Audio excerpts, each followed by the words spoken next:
Hello viewers, অনেকদিন পর আমরা আজকে ভিডিও শুরু করলাম। আজকে আমরা ওয়েস্ট বেঙ্গল এসএলএসটির ম্যাথসের কতগুলো ইম্পর্টেন্ট কোশ্চেন নিয়ে আলোচনা করব। এখন থেকে রেগুলারলি আমরা ভিডিও করব এবং এসএলএসটির ওরিয়েন্টেই আমরা ভিডিও করার চেষ্টা করব। শুরু করা যাক। আজকে আমরা শুরু করব রোলস থিওরাম এবং তার উপর কতগুলো অ্যাপ্লিকেশন নিয়ে কাজ করব। Rolle's theorem. তো রোলস থিওরামের আমরা প্রথমে স্টেটমেন্টটা দেখে নিই। রোলস থিওরামের স্টেটমেন্টটা কী ছিল সেটার উপর কতগুলো ইম্পর্টেন্ট প্রবলেম নিয়ে আলোচনা করব আমরা। সেটা কি, প্রথমে কী ছিল রোলস থিওরামের ফার্স্ট কন্ডিশন ছিল কি, এফএক্সটা কী হবে, continuous, is continuous on close interval AB. Okay, second condition কী ছিল, F X is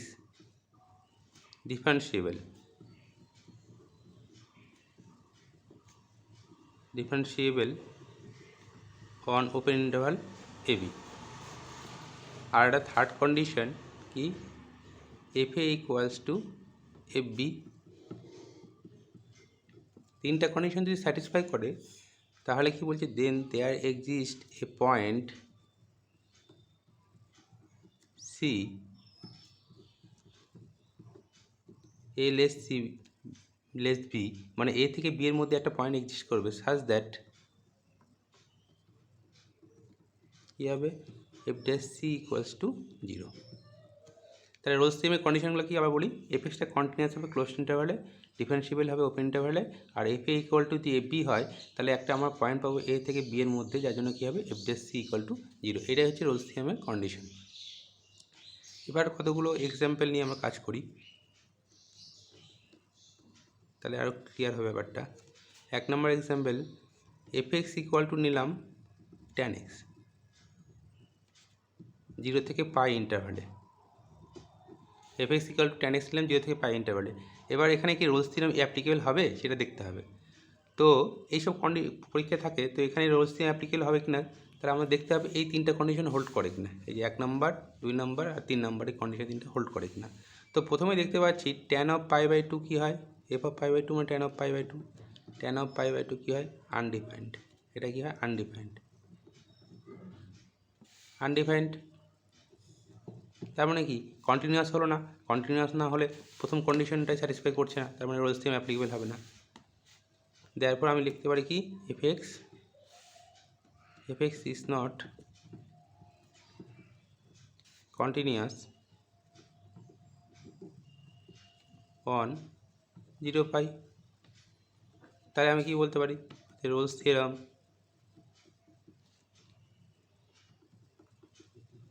is not applicable on কি 0 পাই। তাহলে এই পরীক্ষায় থাকে এরকম দিয়ে বলে ইজ রোলস থিওরাম অ্যাপ্লিকেবল, তাহলে বলতে হবে রোলস থিওরাম অ্যাপ্লিকেবল হলো না কেন, ট্যান অফ পাই বাই 2টা কি আনডিফাইন্ড, তার মানে কন্টিনিউয়াস হচ্ছে না। এবার সেকেন্ড এক্সাম্পল করি আমরা, এফ এক্স ইকুয়াল টু নিলাম মড এক্স, ইন্টারভালটা নিচ্ছি -1 থেকে +1 মধ্যে। ওকে, এবার দেখা যাক এখানে রোলস থিওরাম অ্যাপ্লিকেবল হয় কিনা। এবার আমরা জানি মড এক্সটা কী হয়, 0 পয়েন্টে কি ডিফারেন্সিবল নয় কিন্তু কন্টিনিউয়াস হয়। তাহলে কন্টিনিউয়াস নিয়ে কোনো সমস্যা নেই, কিন্তু ডিফারেন্সিবল হয় না। তাহলে কি এফ এক্স এফ ড্যাশ 0, আমরা জানি মডটা কি 0 পয়েন্টে ডিফারেন্সিবল নয়, এফ ড্যাশ 0টা কি ডাজ নট এক্সিস্ট। তার মানে 0টা কি এর মধ্যে এই একটা পয়েন্ট, তাহলে এফ ড্যাশ 0 যদি ডাজ নট এক্সিস্ট হয় তাহলে কি ডিফারেন্সিবল হচ্ছে না। তাহলে আমরা লিখতে পারি কি, therefore F x is not, যদিও বা কন্টিনিউয়াস হচ্ছে কিন্তু ডিফারেন্সিবল হচ্ছে না। আবার এফ অফ 1 করলে কত হয় 1, আর এফ অফ -1 করলে 1 হয়। তার মানে ফার্স্ট কন্ডিশন আর থার্ড কন্ডিশন স্যাটিসফাই করতে, কিন্তু সেকেন্ড কন্ডিশনটা কি স্যাটিসফাই করছে না, তাহলে আমরা কিন্তু মানে রোলস থিওরাম অ্যাপ্লিকেবল হবে না, এটা বলতে পারি। অর্থাৎ f x is not differentiable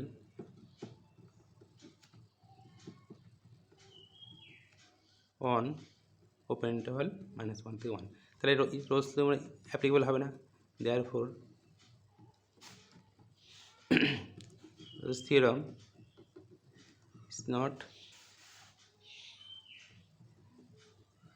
applicable. Okay, তাহলে রোলস থিওরেম অ্যাপ্লিকেবল হলো না। এরকম আরও কিছু এক্সাম্পল আমরা নিয়ে কাজ করব।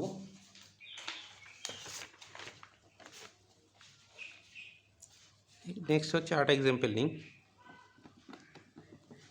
fx ইকুয়ালস টু, আমরা নিচ্ছি মড এক্স নিলাম, কিন্তু ইন্টারভালটা চেঞ্জ করে দিলাম, ক্লোজ ইন্টারভাল 0-1 নিলাম। আগেবার নিয়েছিলাম কি ক্লোজ ইন্টারভাল -1 থেকে 1-এর মধ্যে, এবার নিলাম 0 থেকে 1। তাহলে fx ইজ কন্টিনিউয়াস হচ্ছে, এটা ঠিক 0 থেকে 1-এর মধ্যে মোট কন্টিনিউয়াস। এবার f'0 ডাজ নট এক্সিস্ট হয়, কিন্তু 0 পয়েন্টটা এর মধ্যে পড়ছে না, ওপেন ইন্টারভালের মধ্যে পড়ছে না। তাহলে এটা কী লিখতে পারি, fx ইজ কন্টিনিউয়াস, কন্টিনিউয়াস হচ্ছে অন ক্লোজ ইন্টারভাল 0-1, এটাও হচ্ছে, and is differentiable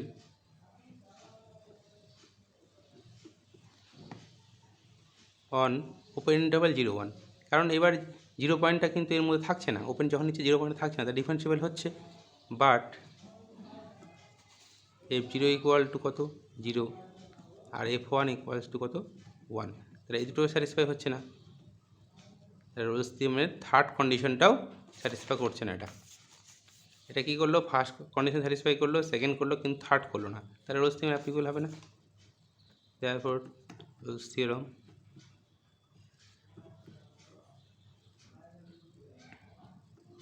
is not applicable on close interval 0-1। তাহলে দেখা যাচ্ছে কি, আমরা কি করলাম, ফার্স্ট এক্সাম্পলটা নিলাম, ফার্স্ট কন্ডিশনটা স্যাটিসফাই করলো না। সেকেন্ড এক্সাম্পলটা নিলাম, সেকেন্ড কন্ডিশনটা স্যাটিসফাই করলো না। থার্ড এক্সাম্পলটা নিলাম, থার্ড কন্ডিশনটা স্যাটিসফাই করলো না। তো তিনটা কন্ডিশন বিভিন্ন ক্ষেত্রে বিভিন্ন কন্ডিশন স্যাটিসফাই করছে না। মোট কথা একটা কন্ডিশন স্যাটিসফাই না করলেই আমরা বলতে পারি রোলস থিওরেম অ্যাপ্লিকেবল হবে না। এবার রোলস থিওরেমের উপর আমরা রোলস থিওরেমের জিওমেট্রিক্যাল সিগনিফিকেন্সটা এবার দেখব। জিওমেট্রিক্যাল সিগনিফিকেন্স, টিক্যাল মিনিং বা সিগনিফিকেন্স, সেটা কি আমরা দেখলাম কি f'(c)টা কী হয়, 0 হয় রোলস থিওরেমে, যেখানে সিটা কী হবে এ থেকে বি এর মধ্যে। তো আমরা একটা কার্ভ ড্র করি,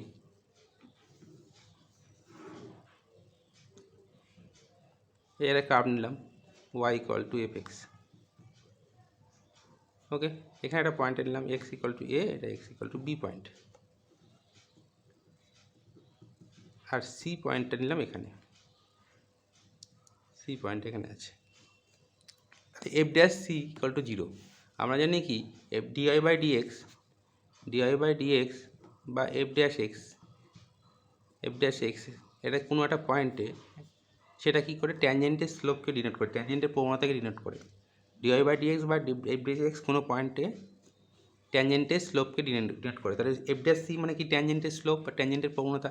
ট্যানজেন্টের প্রবণতা যদি 0 হয়ে যায়, তাহলে সেটা কী হয়, এক্স অ্যাক্সিসের প্যারালাল হয়ে যায়। তাহলে c পয়েন্টের ট্যানজেন্টটা কী হয়ে যাবে, x parallel to x Axis. তাহলে ট্যানজেন্ট, রোলস থিওরেমের জিওমেট্রিক্যাল মিনিংটা কী হলো, tangent at x equal to c is parallel to x axis। ওকে, এটা জিওমেট্রিক্যাল মিনিং। এবার কতগুলো আমরা এক্সাম্পল নিয়ে কাজ করব, ইম্পর্টেন্ট এক্সাম্পল, পরীক্ষার জন্য খুবই ইম্পর্টেন্ট।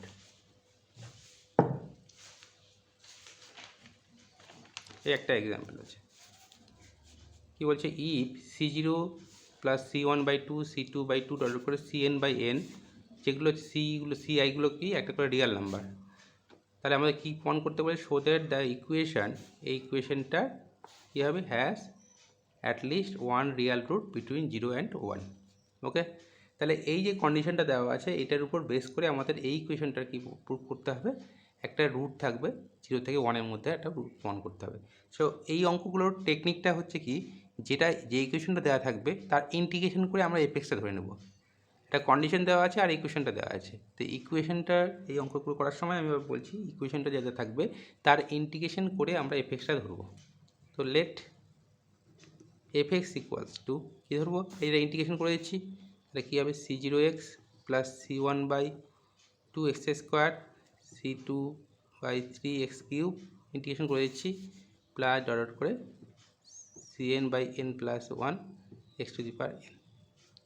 x⁴n+1 কী বললাম আবার বলে যে ইকুয়েশনে দেওয়া থাকবে তার ইন্টিগ্রেশন করে দেবো। তাহলে এটা ইন্টিগ্রেশন করে নিলাম, তাহলে c0x c1x/2x² c2/3x³ cn/n+1 x⁴n+1। ওকে, এবার এটা একটা কি পলিনোমিয়াল ফাংশন, তাহলে কন্টিনিউয়াস হবে, ডিফারেন্সিয়েবল হবে।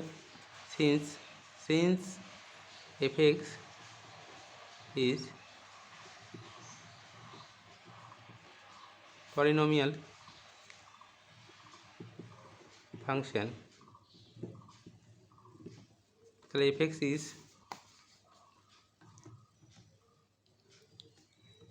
is continuous on close to 0 and differentiable, এটা হবেই।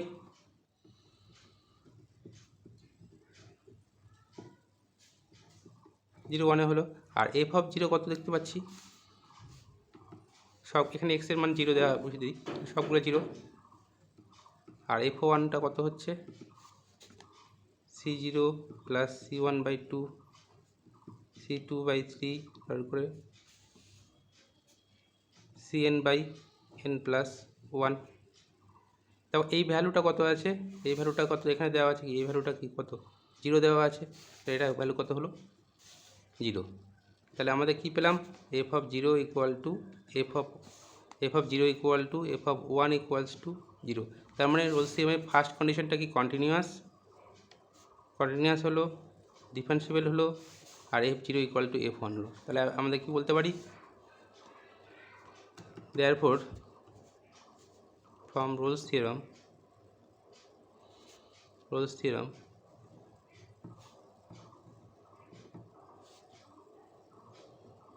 we have f dash c equals to 0। কি c এর ভ্যালুটা কত হবে 0 less c less 1, f dash c 0 হওয়া মানে কি, ডেরিভেটিভ করে দাও, ডেরিভেটিভ করে কত হবে c0, এটা ডেরিভেটিভ করে দেবো, ডেরিভেটিভ করলে এই যে চলে আসবে, ইকুয়েশনটা চলে আসবে। তো আমরা ডেরিভেটিভ করি, ডেরিভেটিভ করব, তাহলে কী হবে c0 plus c1 alpha c1c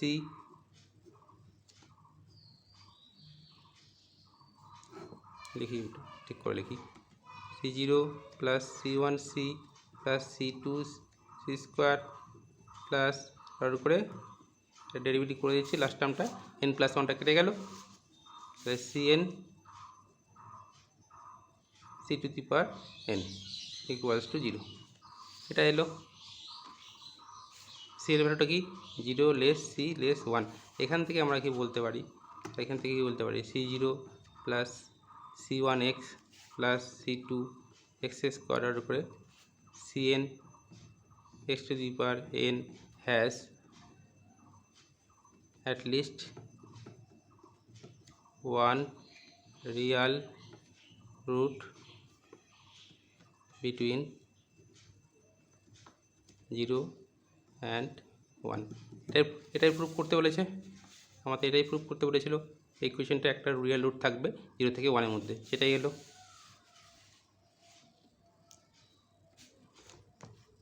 ওকে, এইরকম যে আরও ইম্পর্টেন্ট প্রবলেম আমরা পরে ভিডিওতেগুলোতে আলোচনা করব। আজকে এখানে রাখছি। তো ভিডিওটা কেমন লাগলো তোমরা কমেন্ট করে জানাবে। ওকে।